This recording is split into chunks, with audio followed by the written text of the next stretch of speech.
Okay, so let us start this today's session. So first, let me remind you that I've set up a web page for some material regarding to this lecture.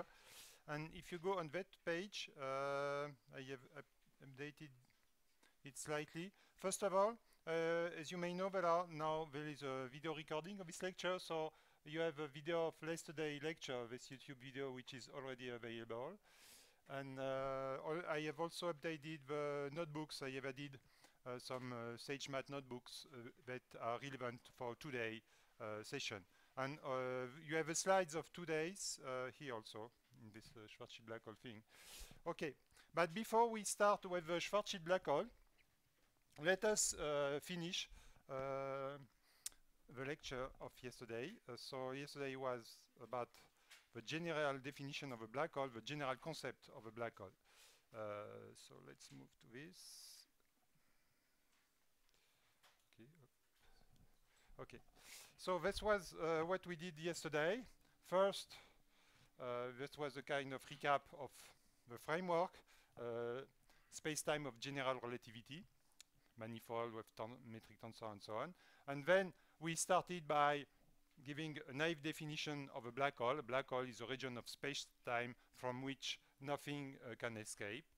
And then with this definition, we convince ourselves that the boundary of a black hole has to be a null hypersurface in space-time. So this motivated us to study the geometry of these hypersurfaces. And actually, we ended in this part. And maybe I will remain slightly what we did. Okay. Okay, so this was, we introduced a level set function, U, to describe the manifold, the hypersurface as the locus, the set of points where U is 0. Okay, we gave some examples of various standard null hypersurfaces, and then we focus on the Schwarzschild horizon here.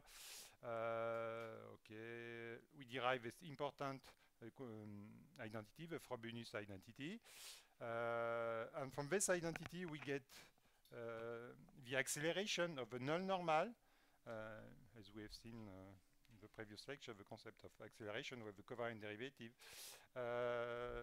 This means actually that the feed lines of the null normals, which is tangent to the null hypersurface, are null geodesics, and we call them the null generator. So this was an important result of yesterday, that a null hypersurface is ruled by a family of null geodesics, and actually the normal to the hypersurface are tangent to these null geodesics. And we gave also examples for this. We saw the SageMath pages. And then we ended the lecture by the concept of cross-section of a null hypersurface, which is a fundamental concept. So a cross-section, by its very name, is a two surface which intersect each null generator, its null geodesics, once and only once. And it has to be a space-like two surface. Every vector tangent to it is a space-like. It's two-dimensional. Okay. And then we define the expansion of this cross-section by a process. Maybe I forgot to mention the name yesterday. This process is called Lie dragging, from the mathematician Sophus Lie. So by small displacement along the feed lines of the null normal L, we construct a new surface, and we define the expansion theta as the relative variation of the area as we evolve along L. Okay, and we noticed, well, very quickly, that it is independent of the choice of a cross-section, basically because since this is null lines, all the distance taken with a metric tensor along these lines are 0. So, for instance, the surface of this line element is equal to the surface of this, well, here it's written like a line element, but you have to imagine that this is a two surface. So this two surface here is equal to that two surface, this area is equal to that area, provided, I mean, they are on the same tube like this, because all the lengths along the null normals are 0, okay? So when you use a kind of generalized Pythagore theorem, you will get that this area is equal to that area. Okay. So in particular, the expansions are independent of the choice of a cross section, and they depend only on the choice of a null normal. And you know, at any time you can rescale this null normal. You don't have a privileged scaling because, for instance, if you take a time-like normal to a space-like hypersurface, you can naturally normalize it so that its scalar square is -1. This is a normal naturalization. Then you get a kind of 4 velocity, a unit time-like vector. Here, since the scalar square of L is 0, there is no natural way to normalize it. You cannot rescale it, okay, in a natural way. So you have always this freedom to rescale the null normals, and then the expansion is rescaled by exactly the same factor. Okay, and we computed some expansions for various kinds of null hypersurfaces. And in particular, we found that for the Schwarzschild horizon, the expansion is 0. The area does not expand, as we can see also graphically. The area here remains the same, whereas for a null cone in Minkowski space, the area increases. The expansion is strictly positive. Okay, so this is where we stopped yesterday. So now let's move on by considering non-expanding horizon. So the idea here is to start again from this naive definition what we gave yesterday, that a black hole is a localized region of spacetime from which neither massive particle nor massless ones can escape. So we explore mostly yesterday the first facet, I mean the no escape feature, by demanding that the boundary is a one-way membrane and more specifically a null hypersurface. So today we are going to focus on this localized aspect. And well, one way to enforce it, for instance, if we think about the null cone, we don't want the null cone to be a black hole horizon because we are in Minkowski. There is no black hole in Minkowski. Okay, so but we may say in some sense that it's not localized because it extends forever. So even if you are inside the null cone, it's true that you are trapped in some sense. You cannot never leave the light cone. Your word line will always remain, because it has to be time-like, it will always remain inside the light cone. But you can go as far as you want from the center here because the light cone is expanding, okay? So to move to the one way to move to the black hole concept is to consider null hypersurfaces so that the expansion is 0. See, if the expansion is 0, instead of having a light cone, you will have a kind of tube, and then you are really trapped. You cannot reach infinity, okay? So this is the basic idea here. But we will see that this is valid only for equilibrium configuration because it's a very strong demand that the expansion is exactly 0, actually. In dynamical spacetimes, when the black hole forms, for instance, or when two black hole merge, then the area of the event horizon is expanding a little bit. It's even oscillating. It's generating gravitational waves and things like this. Okay. So, but for a moment, let's focus on equilibrium configuration, and then we will demand that we are dealing with null hypersurfaces with a vanishing expansion. So this motivates this definition. A non-expanding horizon is a null hypersurfaces whose cross-section are closed surface, okay, because we have also another example of hypersurface with vanishing expansion. It is the plane, the null plane. Okay, but it's true, you cannot cross it, but you can go as far as you want because if you follow that direction also you can escape. So declaring that you are trapped is demanding also that the cross-section are a closed surface. I mean, it's compact surfaces without a boundary, like a sphere. A prototype is a sphere. A two-surface prototype of closed two-surface is a sphere, compact without boundary. So by demanding that we are compact without boundary, so like this, and we have 0 expansion, we are actually in that case, okay? So this is the motivation of this definition. So we demand that the cross-section are closed surface and the expansion is 0.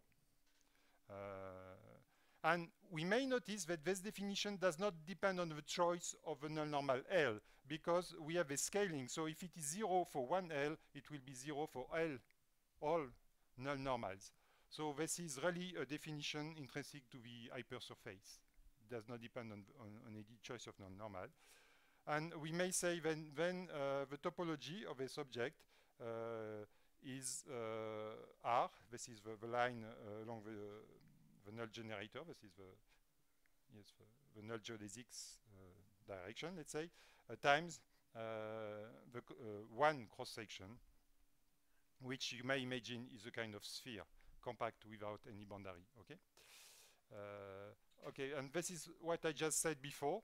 If I look among my three favorite examples of null hypersurfaces, which ones obey this definition of non-expanding horizon, we see that null hyperplane does not obey it, although they are not expanding, the expansion is 0, but they don't have any closed cross-section. The cross-section here are actually two planes.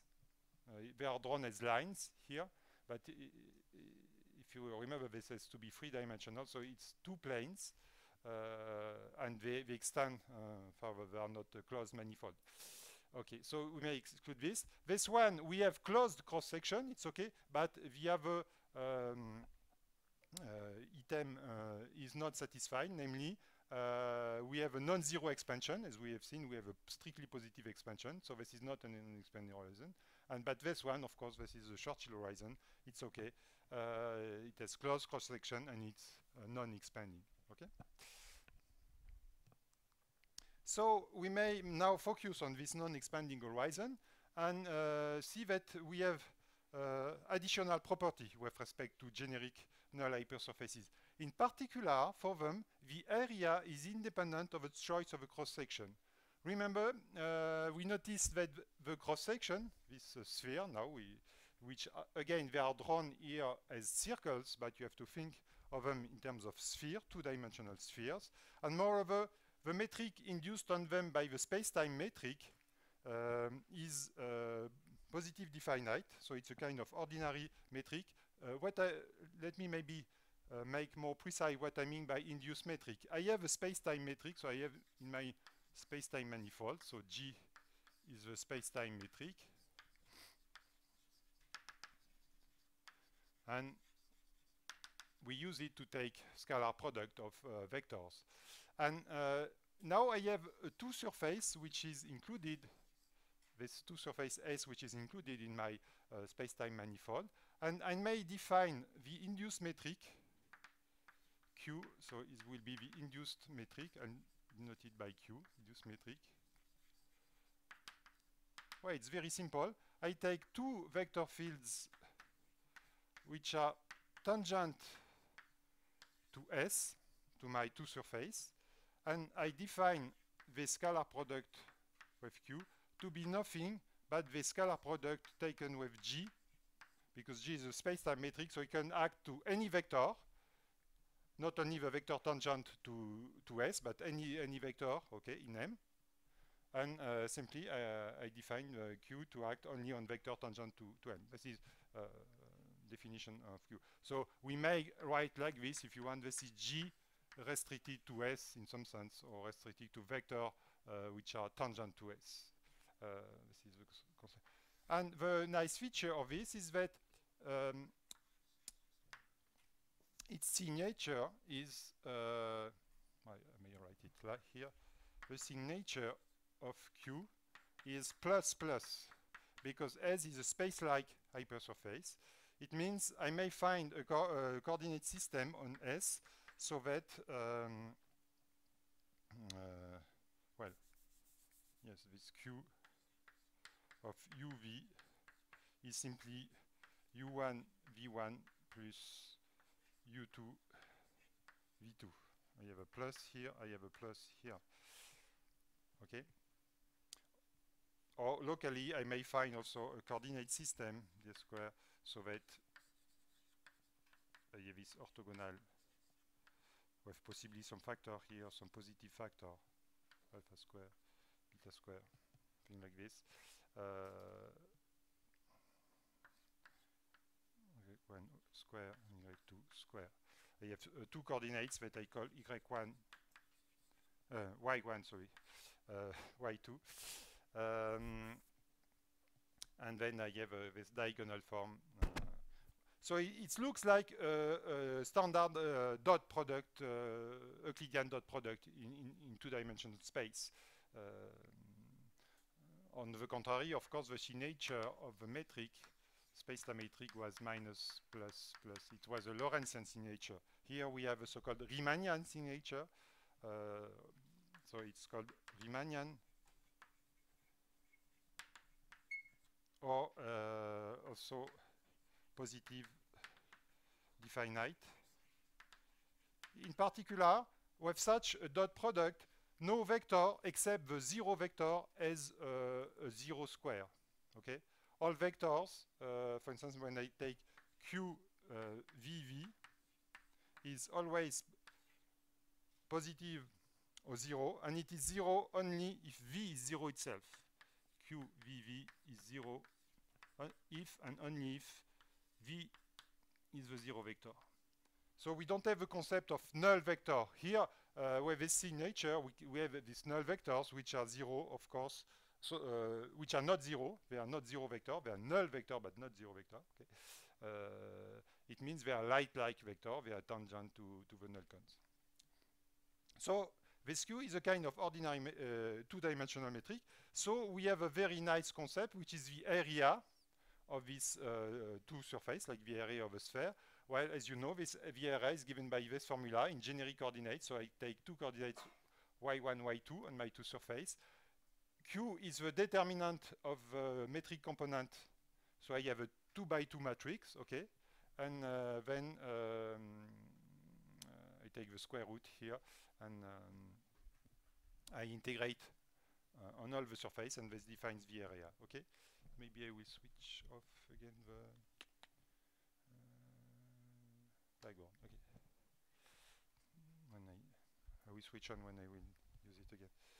Okay, and an important property is that this area is independent of a choice of a cross-section.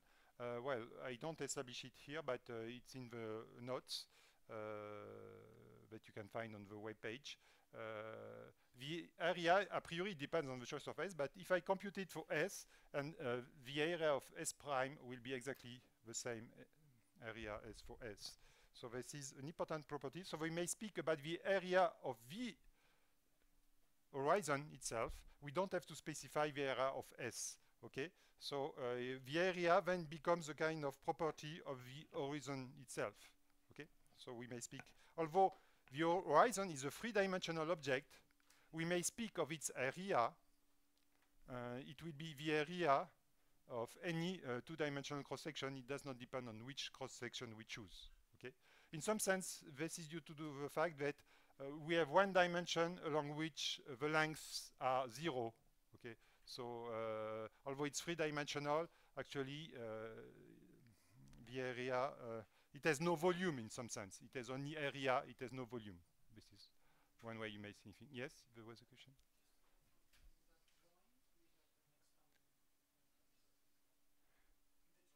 In the drawing, yes, maybe my drawing is, it looks it is expanding. Yes, it should be non-expanding. This property holds also only for non-expanding. Of course, for the expanding ones, even for the event horizons, the area will grow, and we will see this has some important consequences. This is the so-called second law of black hole thermodynamics. We will solve this. Of course, the area will increase. Here I'm focusing about black hole in equilibrium, so this non-expanding horizon. And sorry, yes, this drawing is misleading. I should change it.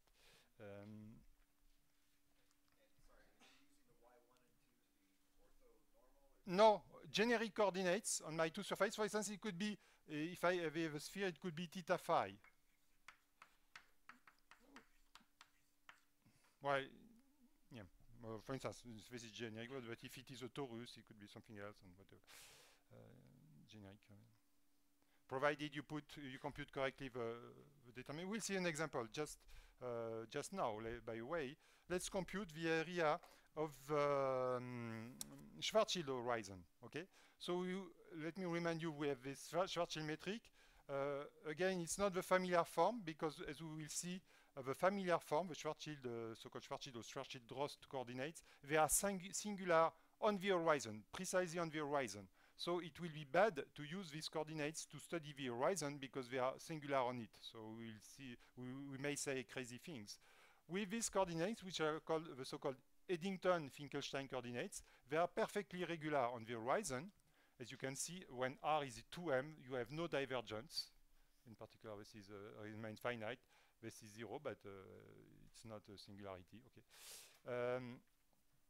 So the null hypersurface is defined by asking that r is 2m, and there are coordinates on it which are t, theta, phi. Okay, we may use these three coordinates to describe it.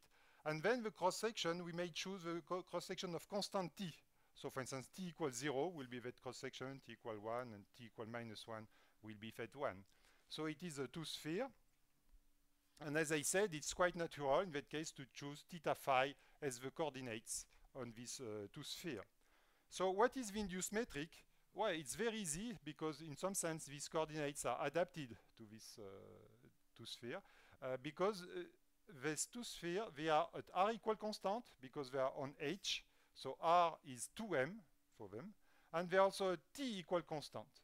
So if I look at the metric, I have to make dt to be 0 because t is constant, and dr is 0 because r is constant. So I get very easily the induced metric. It is simply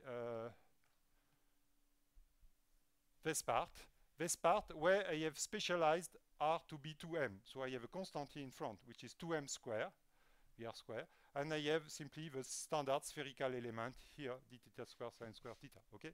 So this is my two metric Q on my sphere here. Okay, very easy. Then I have to compute the determinant. So this is a diagonal matrix. Okay, we may write it like this. This is 2m square and 2m square sine square theta 0, 0. Okay, so it's easy to compute the determinant. It is 2m square, sorry, the square should be here, to the 4, and sine square theta. I have to take the square root. The square root is exactly like this, and I have to integrate, and theta is varying from 0 to pi, and phi from 2 pi, 0 to 2 pi. So it's elementary integral. You have simply to integrate sine theta d theta, and you get this result. Actually, this is 4 pi. This integral is 4 pi, and times this one, this is 2 square, this is another 4, so total I have 16 pi m square. So this is the area of the Schwarzschild horizon.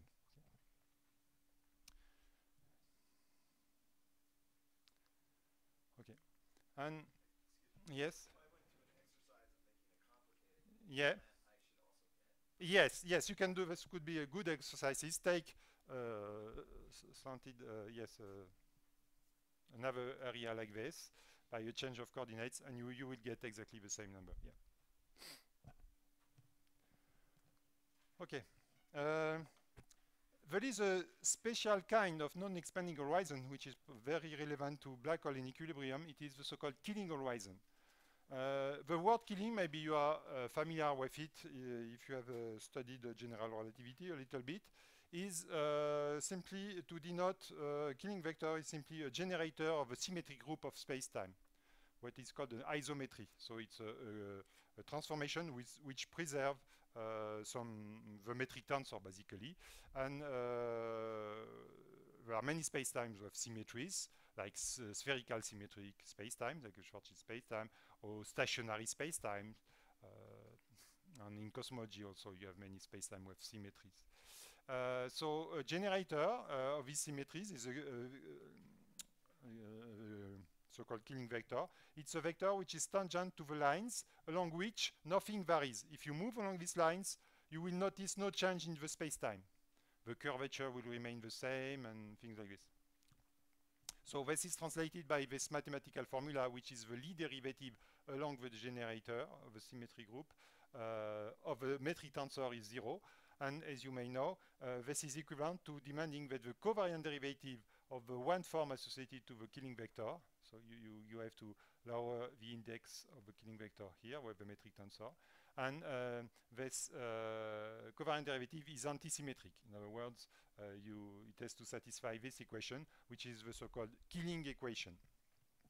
But we don't enter too much into details here. You have just to think about the killing vector as a generator of a symmetry, so that along the feed lines, this means along the feed lines of this vector, nothing changes. The space-times remains constant.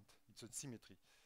Or more precisely, an isometry, because isometry means the distance do not change, and the distance are given by the metric tensor. So we are speaking about isometries of this Lorentzian manifold. And then what is a killing horizon? The killing horizon is simply a null hypersurface in a space-time which has a killing vector. If there is no symmetry in your space-time, you will not have a killing horizon. First of all, you have to have a kind of symmetry, like a time translation symmetry or thing like this. So you have to have a killing vector field, and on the null hypersurface, so this killing vector field is defined in all the space-time, of course, but you are demanding that on the on H, the killing vector is normal to H. And let me remind you that on the null hypersurfaces, the normal is also tangent to the hypersurfaces. So this implies that Xi is tangent to H and is null, because the normal to a null hypersurfaces are null vectors. This is this vector that I denoted L. Okay. So Xi has to be a kind of L, so it's null and normal to H. And in other words, the null geodesic generator of H, the field lines of the null normals, they are the lines along which nothing changes. In mathematical terms, they are the orbits of a group of symmetry. This is a one-parameter group of symmetry. For example, you have a time translation. The group is R, the additive R, let's say. One-parameter group. It's a Lie group. And the orbits are the set of points which are connected by one transformation of this one-parameter group.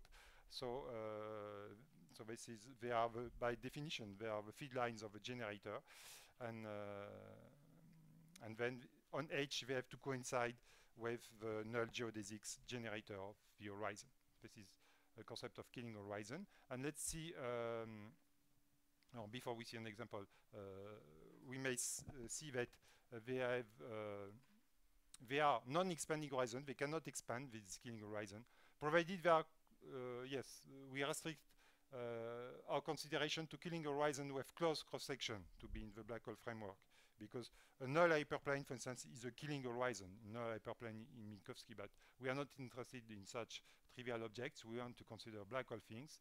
So again, we restrict our consideration to null hypersurfaces with close cross-section, and then it's easy to prove that it has to be non-expanding, because simply the null normal is a symmetry generator. So the expansion, remember, is how the area evolves when you follow the null generator of your null hypersurfaces. So if your null generator is also an isometry generator, it means the area cannot change by definition, because it's an isometry. Okay, you are following the lines of an isometry, and the area will remain constant. It's almost trivial. I mean, you can see the details, but so theta has to be 0. Okay, otherwise it would not be an isometry. And so again, we can see a very simple example, namely the Schwarzschild horizon. What is the killing vector? The killing vector that we are considering is this vector.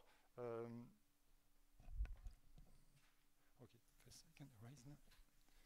But I denote by dt like this.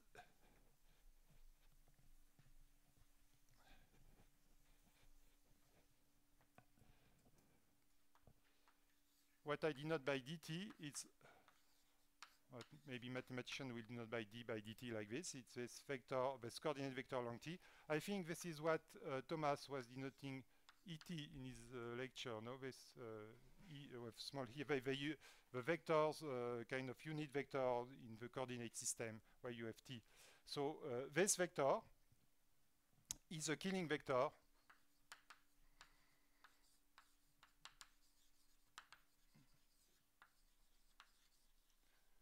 of Schwarzschild spacetime.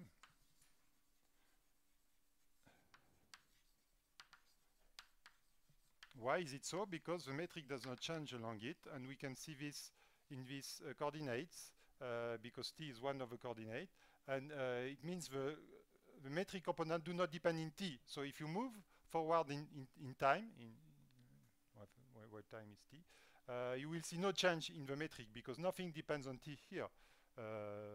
So in that case, since the reason is that g alpha beta divided by t is 0. So it's clearly a killing vector, and we have seen already that on the horizon L is equal to dt. So this means L is equal to this psi is dt. We have seen this in the lecture yesterday, that this is exactly d by dt. Okay, this is the unit vector, this is the time coordinate vector on the horizon. Okay, so we are exactly here in the definition of a killing horizon. We have a null hypersurface where the null normal is a killing vector field, coincides with the killing vector fields on the horizon. So this is exactly the definition of the killing horizon. And again, we know already that we have theta equals 0 for this guy. Okay, so this ends actually the considerations about black hole in equilibrium and not the expanding horizon. Now, just to finish this first lecture, we are really going to give the very generic definition of a black hole, okay? And a mathematically precise definition of what is a black hole, because this was quite a vague formula that it's something that we cannot escape. Now we're going to give a concrete meaning to this. This is what I was saying here, more or less, that this non-expanding horizon, they are valid only for things which are in equilibrium, because it was a very strong demand that theta is 0. In more generic, in dynamical situation, we cannot ask that the area is not evolving. So to define black hole in the general case, we should consider really this no escape condition, is that we have some null geodesics which cannot reach infinity, okay? This was not the case of the light cone. In the light cone, the null geodesics which are, or the time-like geodesics which are inside the light cone, they can reach in some sense infinity. If you wait long enough, it can expand because it can reach infinity because the null cone was expanding.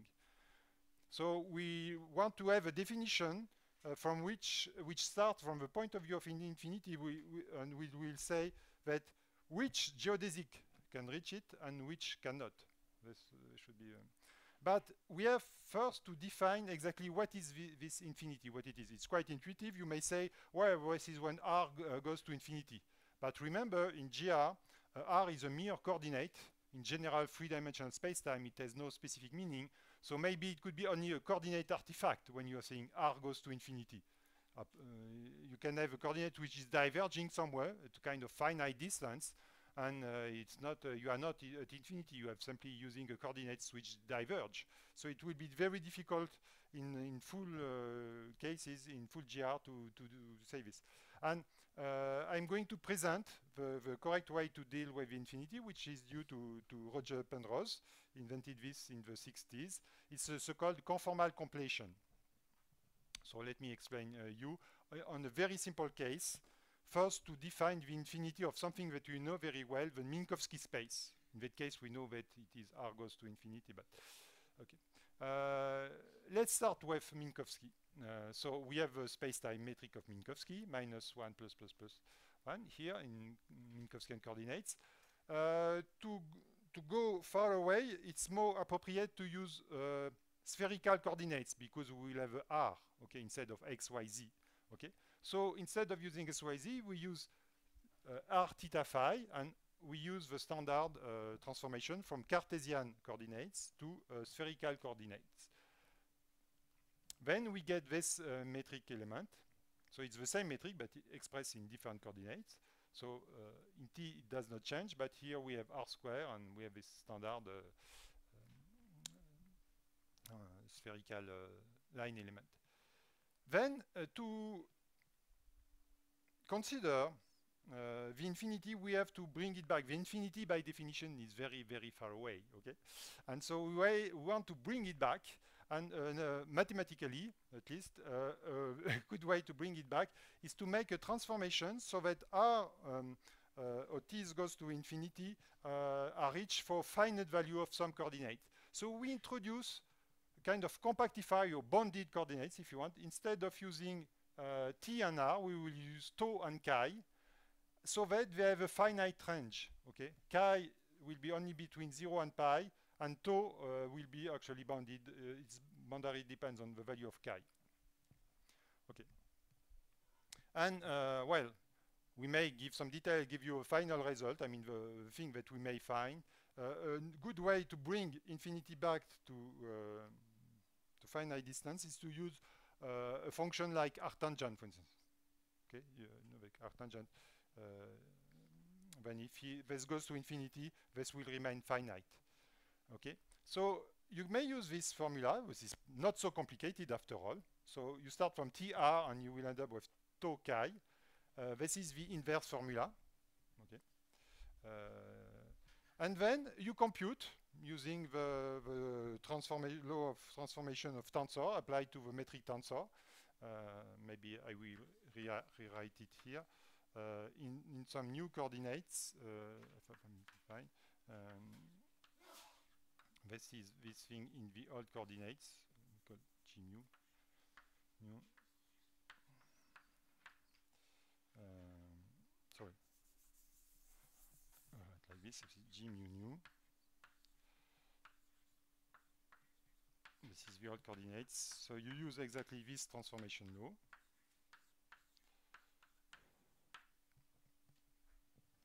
And you will get, this is a good exercise in that case. It's not too complicated. You know the derivative of arctangent and something like this. And you will get this formula. This is, again, this is nothing but Minkowski metric, but expressed in this new coordinates, tau, chi, theta, phi. This is not a different metric, of course. You get, this is the same g as a metric tensor. So you get this thing, and this may be called the conformal factor, because this relate two metric, the physical metric, ds square, okay, and another metric here in the bracket, in the square bracket, which may look familiar to you. Maybe I explain this on the second page. Yes, because if I could write it like this, I may notice that this term here, I'm going to call it omega, this cos theta plus cos chi. Okay, I call it omega, this factor. It's a scalar field, my manifold. This omega is given by this formula, and if I want to, I can express this in terms of t and r. Is given by this not too complicated formula. Okay, and then appears a second metric, which is g tilde. This g tilde is the metric which is in the square bracket here. So this g tilde is expressed like this. Simply copy the formula which was inside the square brackets. And here I recognize something familiar, maybe familiar to you. If you have ever seen the so-called hypersphere, the free sphere, I mean the sphere in dimension 3, the set of points which are at unit distance to the origin in the 4-dimensional Euclidean space, S3, so it's a spherical sphere. Well, this is the standard line element on that sphere. So that sphere is described by actually 3 coordinates, which are chi, theta, phi. The 2 sphere is described only by theta, phi.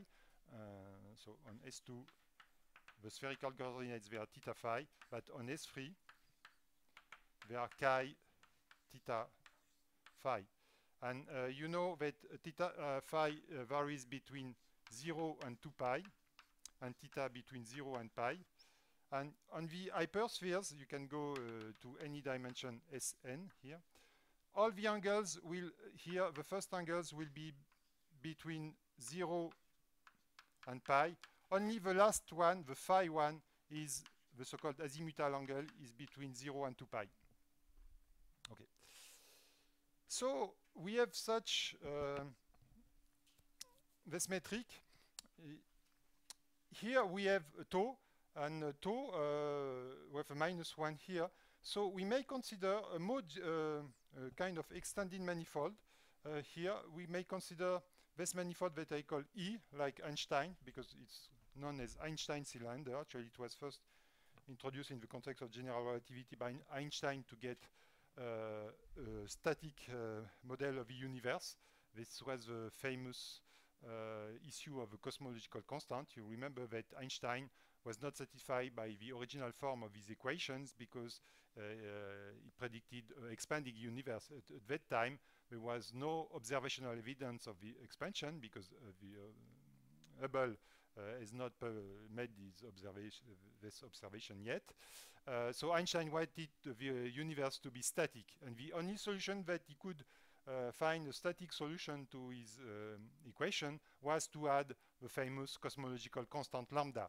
So the space-time here, so you take the product, the Cartesian product of the real line by a hypersphere, okay? And on the real line, the coordinate will be this tau here. So you get this metric, and this metric is a solution of the Einstein equation with a positive cosmological constant and a matter distribution, modularizing the matter in the universe, which is very simple. It's a pressureless matter. It has a uniform density, which is given in terms of a cosmological constant by this formula here. Okay, but we don't care about this so much about this solution. It's some kind of historical artifact. Here, we use this only geometrically to define properly the infinity in Minkowski space. So let's see this as a kind of curiosity. We will not use, we know today there is no real physics in this. I mean, it's not the physics of our universe. But this is the mathematical object that we will use to define properly the conformal completion of Minkowski spacetime. So the point is that now we can embed the Minkowski spacetime into this Einstein cylinder. So it is represented here. This Einstein cylinder, remember, it is R times S3, the hypersphere. Of course, I cannot picture S3 on the blackboard, so I'm using a kind of drastic dimension reduction.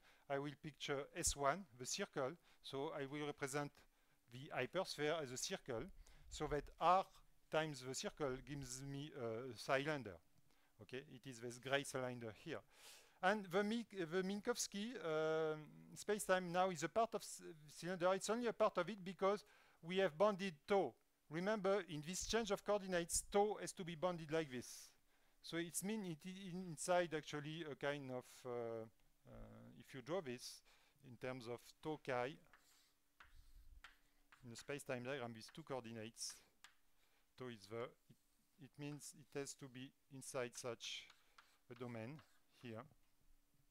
So chi varies between 0 and pi, and tau here it will be pi, plus pi, and minus pi.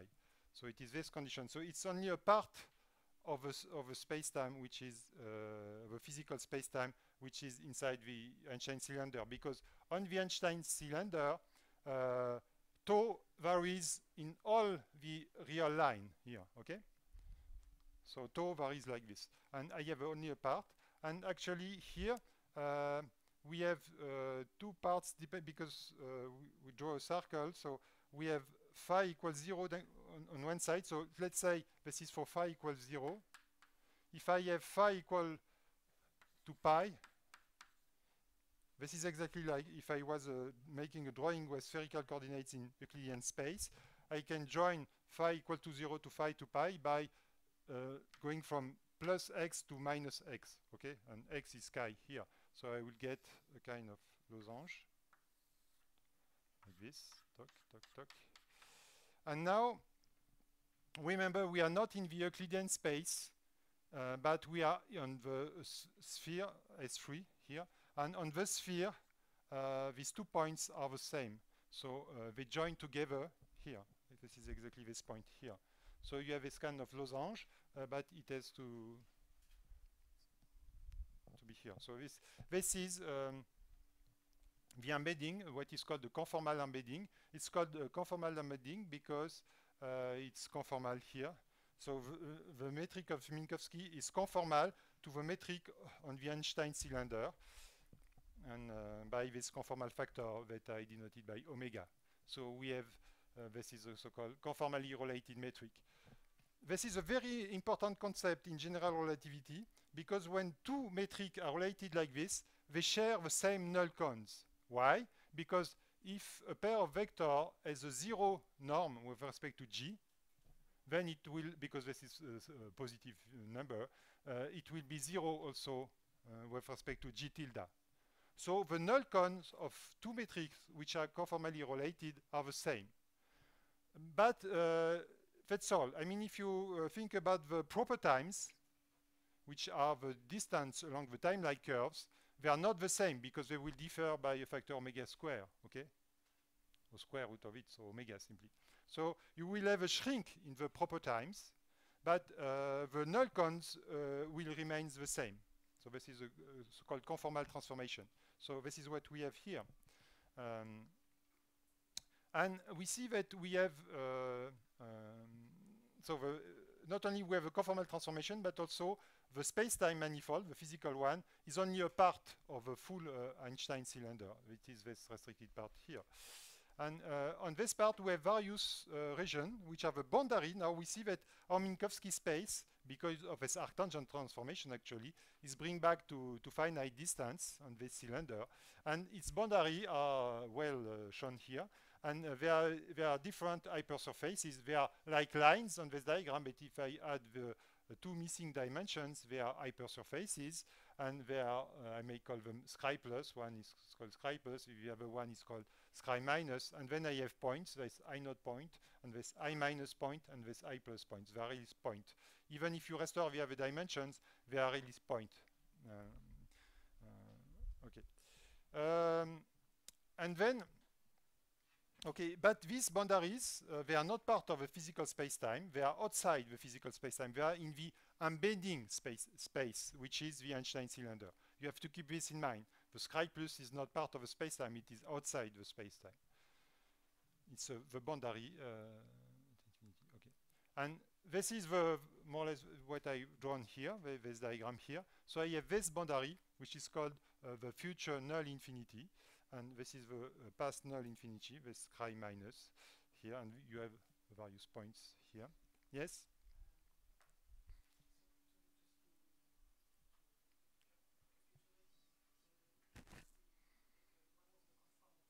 Yeah? Yes? Yes?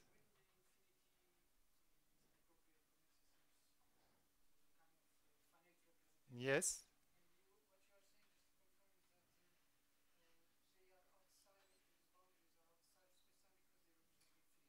Yes, exactly. To be on them, you have to have R goes to infinity, for instance.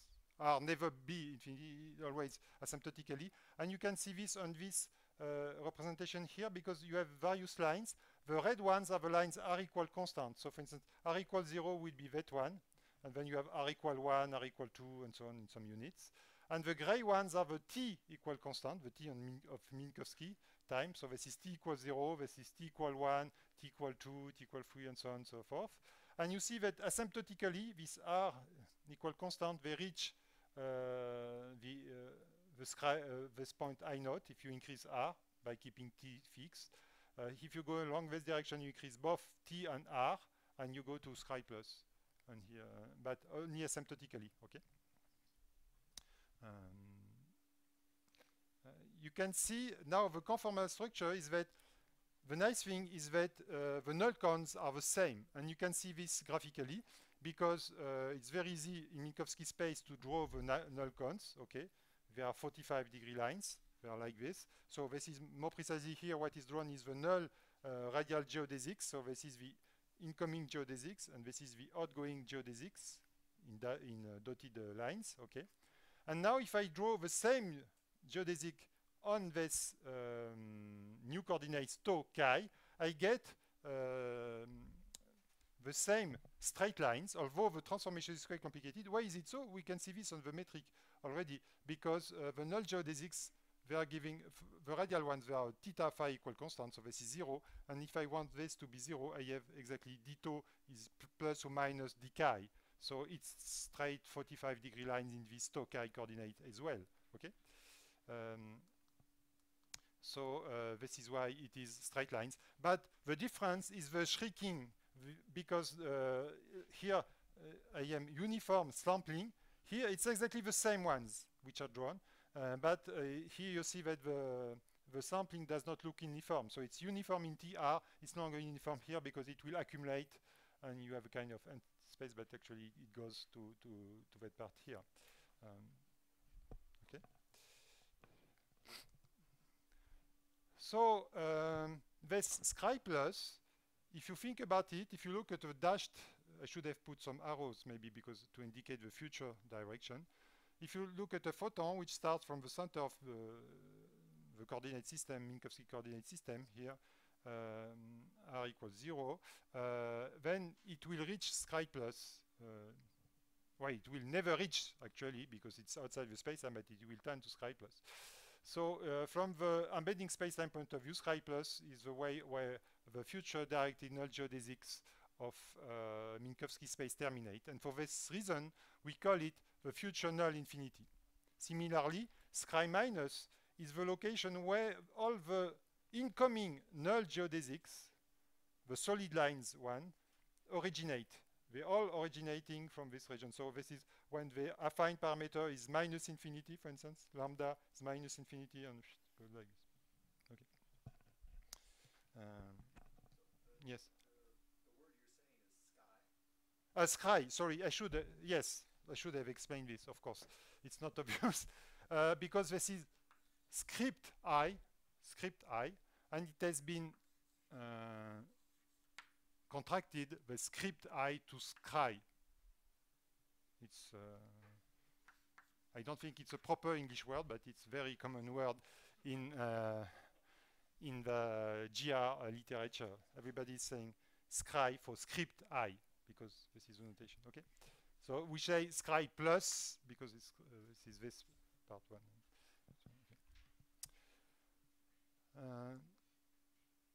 And then we may consider Scri, which is the union of Scri plus and Scri minus.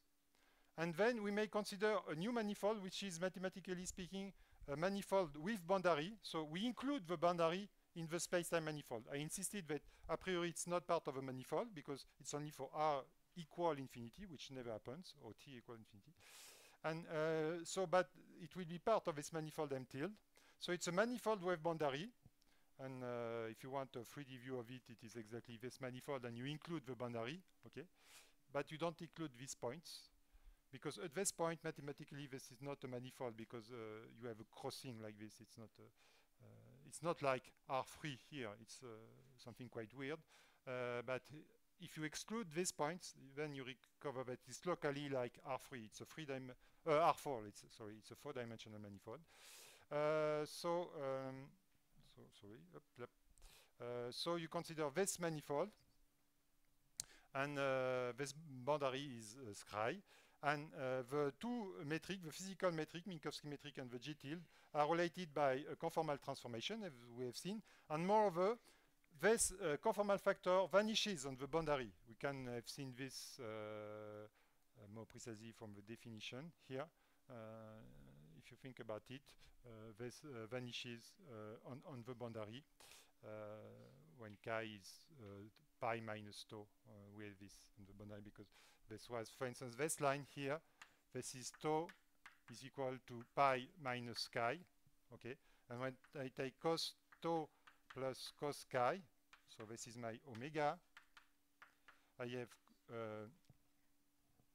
cos pi minus chi plus cos chi, and as you know, this is nothing but minus cos chi. So I have exactly 0, okay? So omega, the conformal factor vanishes on the boundary, okay? Okay, so to recap this, we can set up this definition to have a space-time for a generic spacetime, because what we did was only for Minkowski, but of course we are not so much interested with Minkowski. We want to deal with generic spacetimes, and in particular black hole spacetimes. So this was the way, the thing that Penrose invented to give a proper definition of what is a spacetime which asymptotically looks like Minkowski, is asymptotically flat, with this cry and so on. And so he gave this definition. We say that a spacetime, it admits a conformal completion. If I can find a manifold wave boundary, this M tilde and G tilde, so a larger manifold, and a scalar field omega, such that well, maybe I will start with this one. The two metric are conformally related. We have this conformal transformation. So they share the same null cones, which is a very important physical property, of course. And then the space-time metric, the physical one, is included in the larger metric, and simply what remains is the boundary. This is a notation for the boundary, this partial D. This is a mathematical notation standard in differential geometry for denoting the boundary of a manifold. And on the boundary, you have that the conformal factor must be 0. In particular, this means that G tilde cannot be considered as a physical metric on the boundary because it will be 0. It's not a proper metric tensor. It's identically 0, okay? So you cannot take scalar product with it, everything is 0, okay? It's not a non-degenerate metric, it becomes degenerate. And you ask also, this is a technical requirement to have a well-defined, nice boundary that actually it's the location of the vanishing of a scalar field, and the scalar field has a non-zero gradient. The gradient is really transverse to Scri, okay, to have a well-defined boundary. And then you ask that you have a conformal completion at null infinity. So this is only a conformal completion.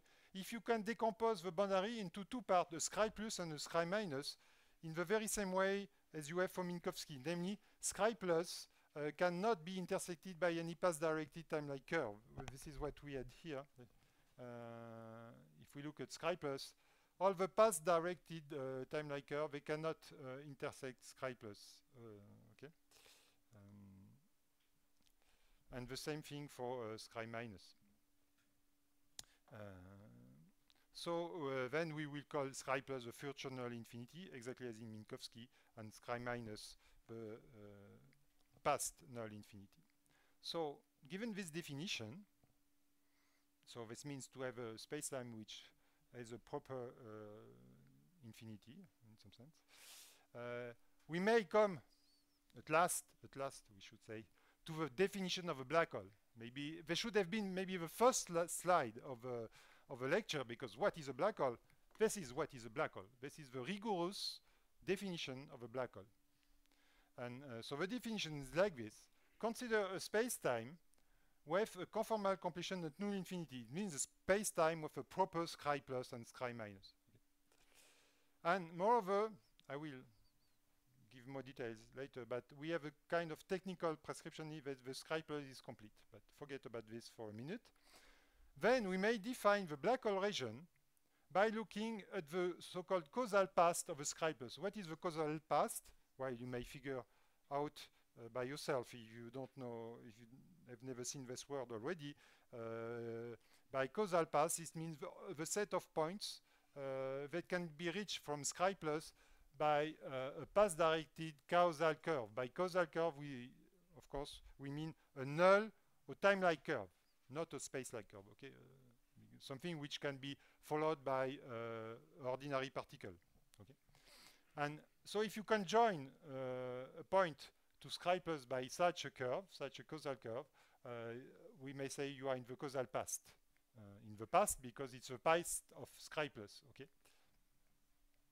So if you consider the past of Scri plus, and if it happens that the past of Scri plus is not the entire spacetime, then it means that in your spacetime you have parts which cannot be connected to Scri plus by a null geodesic, or more generally a causal curve. It means that, well, this is what you want. This is the definition of a black hole. So we call a black hole region part of the spacetimes which are not in the causal path of Scri+.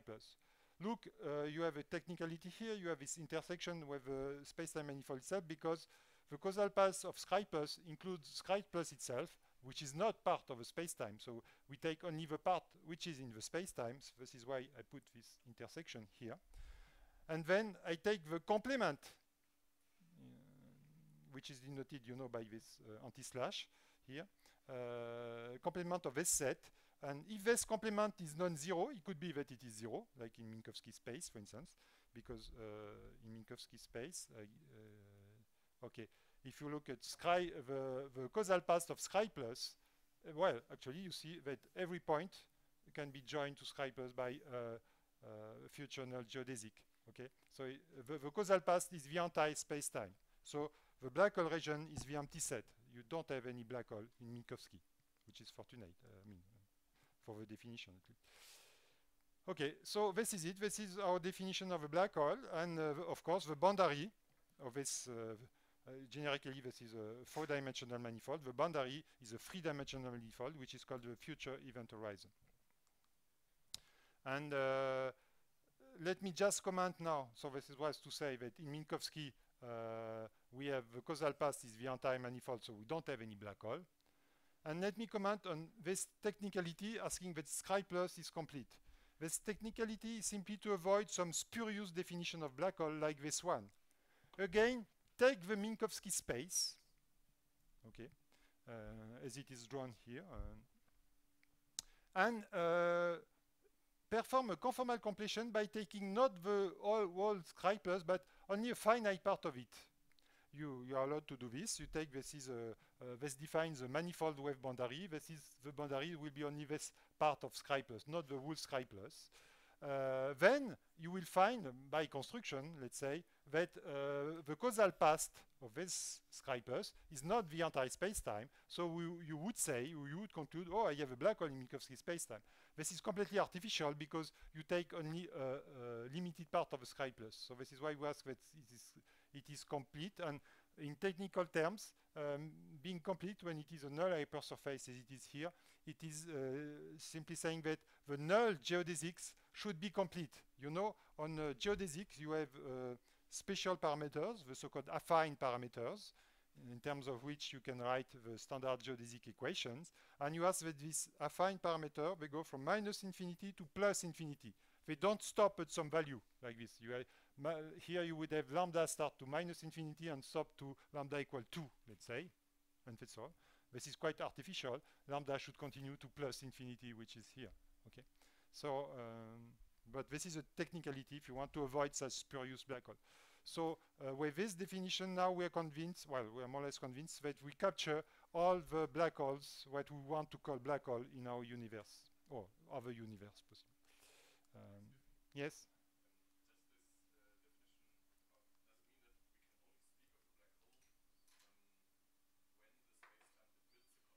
Exactly. And there are space-time, we don't admit conformal completion at infinity. Like the anti-de Sitter space-time, for instance, space-time like this. They admit a conformal completion, but they don't have a Scri+, a proper Scri+, and a proper Scri-, only a kind of Scri. And rigorously speaking, in such space-time, you cannot speak about a black hole. So in some cosmological space-time, you cannot speak about a black hole. Okay. The easiest space-time you can speak about the black hole are the asymptotically flat space-times.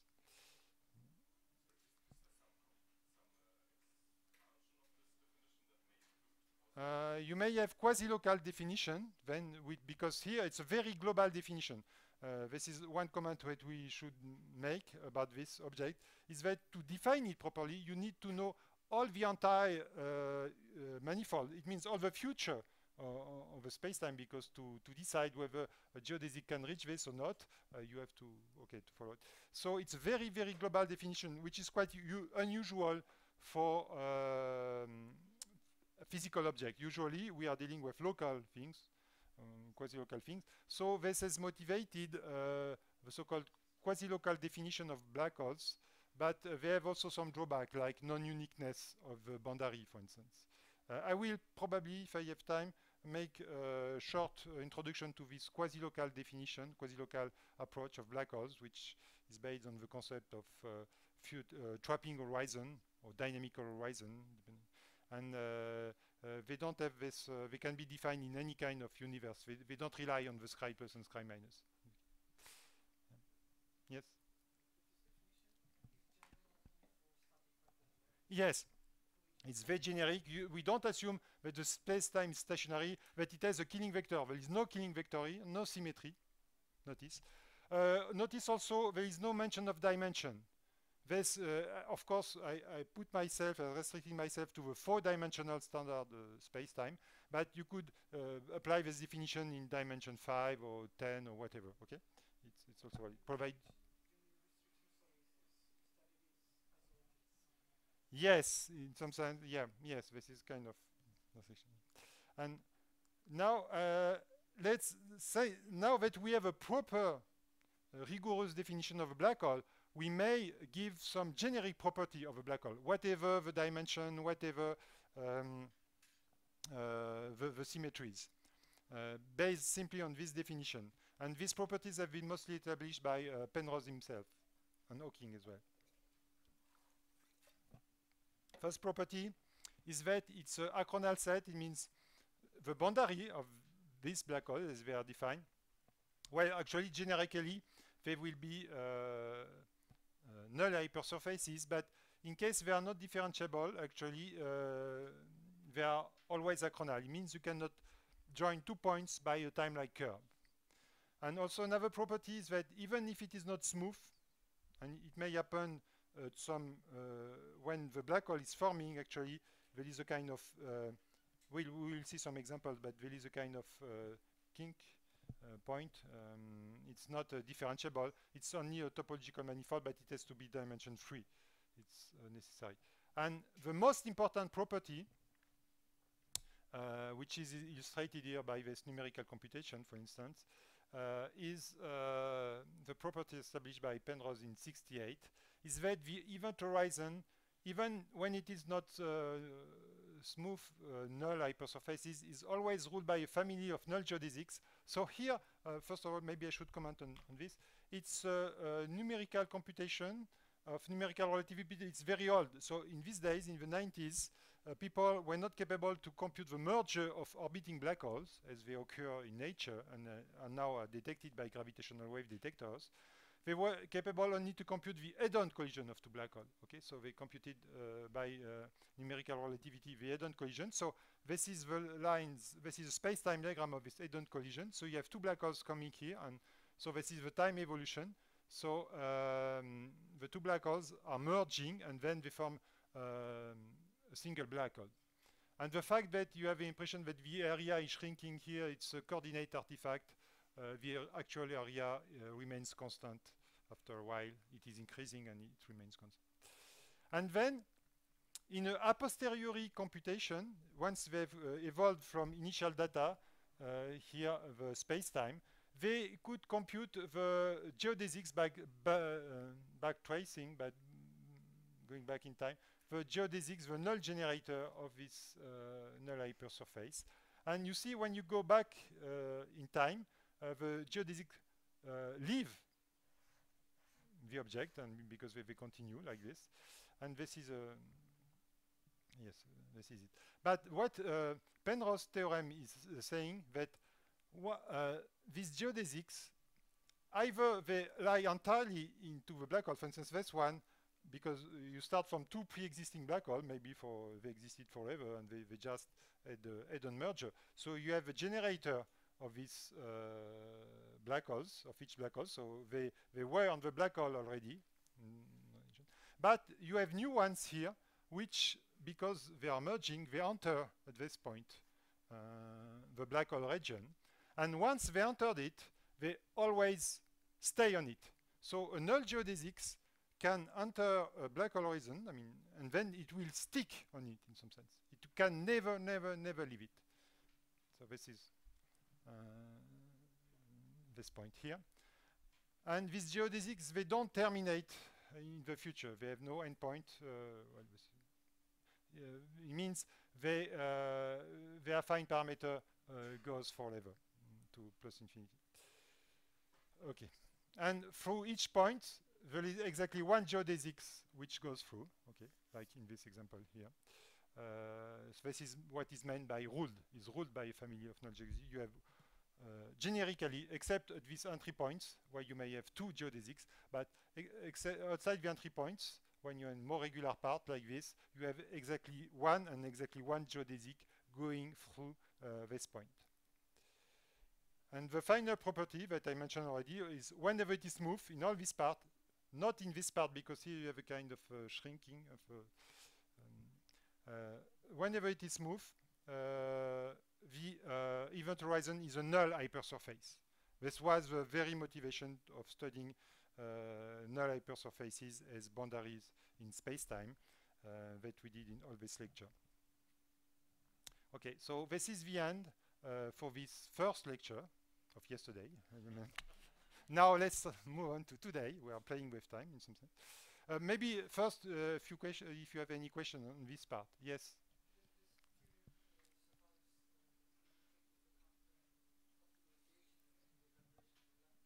No. Yes, because the black hole will disappear. Hawking radiation is, when you start to speak about Hawking radiation, it means you are going outside standard general relativity. And so you may have thing words. But let me stress that this theorem does not depend on the Einstein equation itself. It depends more really on this definition of a black hole as being the causal path, the complementary of the causal path of a Scribe-Plus, basically. All this, if you want to look at the proof, I give in the lecture note the proof of these theorems. It's quite long, but it's only basically topology and things like this. You are dealing with these concepts of curves they can reach or they cannot reach, Scribe-Plus and things like this. You are not using Einstein equation, you will see in the notes. Okay, so let's move now to lecture 2. Okay, lecture of today. And so after this long introduction, but I think it was worth to give the very general definition of a black hole and also to put some stress on these null hypersurfaces because they really represent the black hole horizon. We are moving now to quite the simplest black hole we may think of, namely the Schwarzschild black hole. So let's move to this. Okay, this is a page. So we will have 4 parts in this lecture. First, we will examine the Schwarzschild solution in the standard Schwarzschild coordinates that I guess most of you are familiar with. Then we will move to the coordinates that we already introduced to describe only the horizon, but this time we will use these coordinates to describe the whole Schwarzschild spacetime, namely these Eddington-Finkelstein coordinates. And then we will move to the maximal, we will see the concept of maximal extension of this spacetime and something which is more pictorial in some sense that you see in many books or many shows or whatever, the Einstein-Rosen bridge, which is quite often used to even represent a black hole. Okay, but I will comment on this. So let's start with basic things, the Schwarzschild solution. As you may know, it is remarkable that Karl Schwarzschild found this solution a few months or even a few weeks after the publication of general relativity by Einstein. Einstein published general relativity theory in November 1915, and in December 1915 he received a letter from Karl Schwarzschild, which was at the time a German soldier on the Russian front, but he was also a good physicist and astrophysicist, and he was capable to do something that Einstein himself was not capable of, to find an exact non-trivial solution of his equation. When he published general relativity, Einstein, as a solution of his Einstein equation, has only the Minkowski space as a solution, which is quite limited. To predict the advance of the perihelion of Mercury, which was the first big success of general relativity, it did approximate computation, what we should call today post-Newtonian computation. So we made some expansion around the flat metric.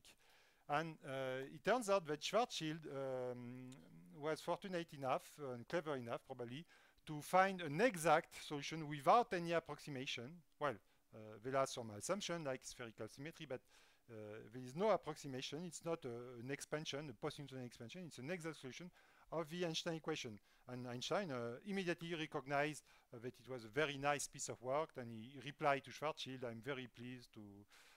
I don't remember exactly the terms, but he did not say, "Oh, what is this?" No, it was immediately recognized the importance of having such an exact solution. He was very happy to have a non-trivial exact solution of his theory.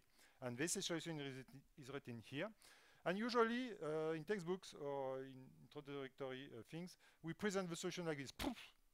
Oh, first of all, you have to say what is the spacetime, what is the spacetime manifold. Before defining the metric, this metric is living on the manifold, okay? You have to define the manifold. So let's do step by step. Define first spacetime manifold. So spacetime manifold, it's a 4-dimensional manifold, and I choose it to be the union, disjoint union at this stage. We'll see later why it is disjoint, of two manifolds, M1 and M2. What is M1? M1 is quite simple. I define it in terms of Cartesian product of Cartesian product of ensembles, of sets, sorry. So first the real line, then I have interval from 2m, I have this parameter m here, which is a constant, 2m plus infinity times the familiar 2 sphere, sphere S2, okay? And M2 is the same thing except for the interval, I start from 0 and 2m. Of course, topologically speaking, these two manifolds are identical because this is open interval here. But then I will use coordinates on M1, and the two actually R will be spanned by the so-called T coordinate. This is my choice, I call it T. Maybe it is some connection with time, maybe not, we will see. Okay. So I call it T, to span the whole real line. To span these intervals, I call it R. Again, maybe it has connection with some radius, maybe not, we'll see. And when they say maybe not, sometimes it is not, but okay. So it goes from 2m to plus infinity on M1, and it spans 0 to m on M2. And on the sphere, in both cases, of course, I don't do fancy things. I choose standard spherical coordinates, theta phi. And then the solution itself, once I have the manifold, the coordinates, I may express the metric tensor in terms of its coordinates. And both in M1 and M2, it's given by this quite simple formula, after all. It looks like the standard here, you have a standard spherical line element. And here you have only a transformation with respect to Minkowski metric by the coefficient GRR in front of R and GTT in front of T. So let me give a few comments about this metric. First of all, as I said, Schwarzschild found it as a solution of the Einstein equation, more precisely of a vacuum Einstein equation. As I mentioned yesterday, when you have the Einstein equation in vacuum, so the Einstein equation, we may write it like this. This is the standard writing on it.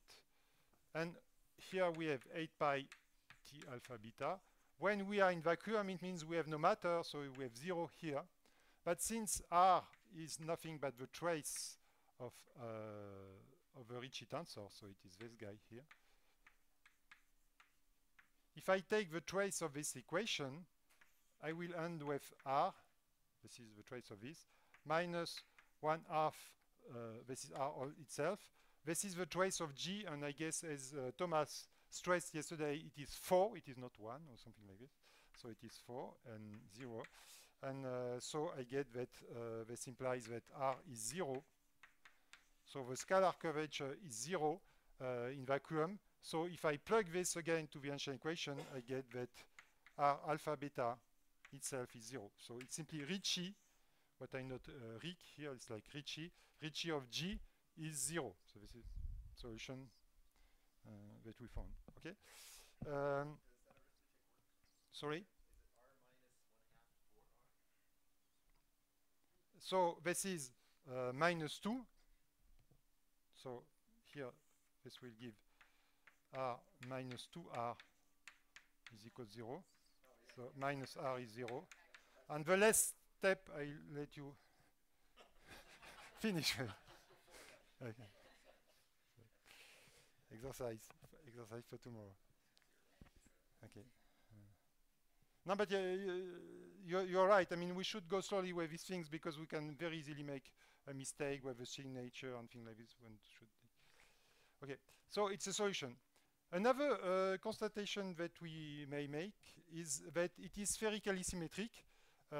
Clearly, nothing depends on theta phi, on the metric element. Okay, we could give more rigorous definition of spherical symmetry by saying that it is invariant under the action of a rotation group, blah, blah, blah, blah, but it will be sufficient for us.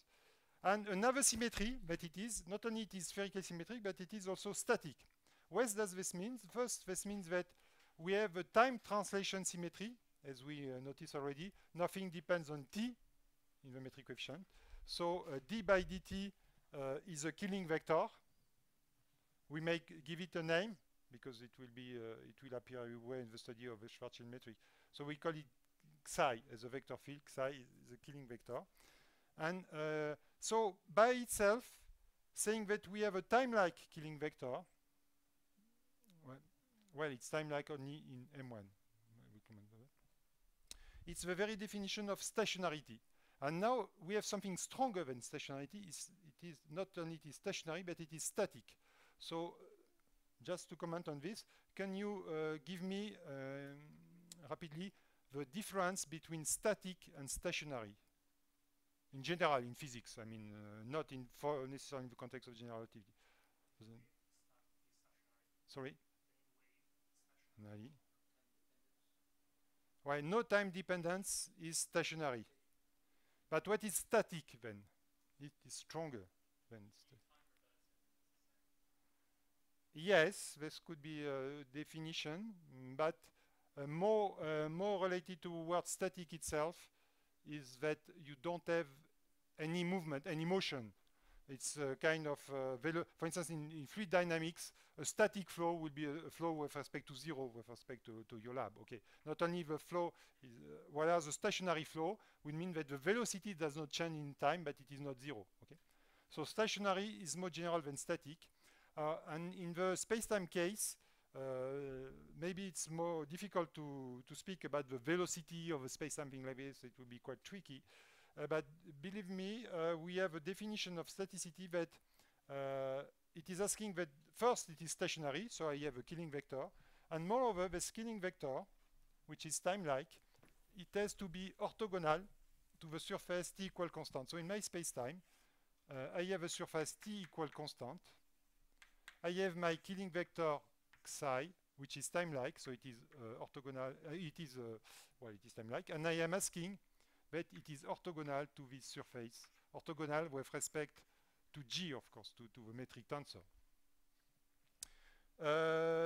We will see stronger motivation for this definition of staticity when we will study rotating black hole, like the Kerr black hole, which is not static because it is rotating. But the Schwarzschild one is non-rotating, it is static, and actually psi is orthogonal, and we see this clearly because the metric is diagonal. So we see that along the T lines are orthogonal to the T equal constant surfaces because the metric is diagonal. So it is a static metric. Well, it is a static metric only in the region M1. Let me remind you that what I define by M1 basically is the region where R is larger than 2M, and M2 is the region when R is strictly smaller than 2M. But so in M2, if I look, if I take the Killing vector psi, or it's d by dt, so if I look at the scalar product of d by dt with himself, with itself, it's this guy, so it has to be GTT, so it is nothing but this metric coefficient. But when R is smaller than 2M, this is larger than 1, so this is negative, with this minus, this becomes positive. So the GTT is positive for R smaller than 2M. So this means that my Killing vector is space-like in M2. So it cannot be, the space-time cannot be stationary because the Killing vector is space-like. It's not a time translation, physically speaking, it's a space translation, okay? So it's not static, the space-time is not static in M2. And finally, another property of a space-time is that it is asymptotically flat. what this means that when r goes to plus infinity, when I'm very far from the central region in some sense, this becomes 0. Okay, so I recover nothing but the Minkowski metric expressed in spherical coordinates. So we may say that we have something which is like Minkowski when we are far from the central object. Maybe just to finish for today, a general comment on this, speaking about the historical solution. Actually, this is not the way Schwarzschild gave his solution. When he wrote his letter to Einstein when they published the paper, he used another coordinates, which was this coordinates r star, which is r minus 2m, to maybe to some power. I don't know. Well, there should be no power, but okay, I don't remember exactly the formula. I could. This coordinates is such that r equal to 0 is equivalent to r equal to 2m. So for Schwarzschild, the center of his solution was r equals 0, was not r, small r equal to m. This is modern notation, if you want, of Schwarzschild's solution. And it turns out that it was found slightly later by a student of Lorentz. His name is Drost. This is why we may call it this Schwarzschild-Drost coordinates. He also exhibited a few months after Schwarzschild and independently, apparently, the solution. So, okay, we may call this coordinate Schwarzschild-Drost. So this is all for today because it's time to have lunch. And tomorrow we will do this first because now to study deeper, we have made the first easy constatation about this metric, easy property. But to go deeper, the first thing that you have to do when somebody gives you a space-time of a metric is to study the causal structure. And basically, this means studying the null geodesics. And we will do this tomorrow and to find the property of a Schwarzschild metric. So see you tomorrow.